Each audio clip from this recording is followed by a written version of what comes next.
صاحب قلیوبی رحمۃ اللہ علیہ فرماتے ہیں کہ ایک عورت کا شوہر منافق تھا، اور اس عورت کی عادت یہ تھی کہ جب بھی وہ کوئی کام شروع کرتی یا کچھ کہتی تو بسم اللہ الرحمن الرحیم سے شروع کرتی۔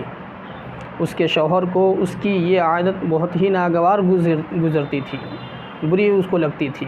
اس نے سوچا کہ کسی دن میں اپنی بیوی کو شرمندہ کروں گا، چنانچہ اس نے سونے سے بھری ایک تھیلی بیوی کے حوالے کی اور کہا کہ کسی محفوظ جگہ اس کو رکھ دو۔ بیوی نے اس کو چھپا کر کے رکھ دیا۔ شوہر نے بیوی کو غافل پا کر کے وہ تھیلی وہاں سے ہٹا کر کے گھر میں ایک کنواں تھا اس میں پھینک دی۔ پھر شوہر نے بیوی سے کہا کہ وہ تھیلی مجھے لے آؤ۔ بیوی جب اس کو لینے گئی تو اللہ تعالیٰ نے حضرت جبریل علیہ السلام کو حکم دیا کہ جلدی سے نیچے جاؤ اور وہ تھیلی اس جگہ پہنچا دو۔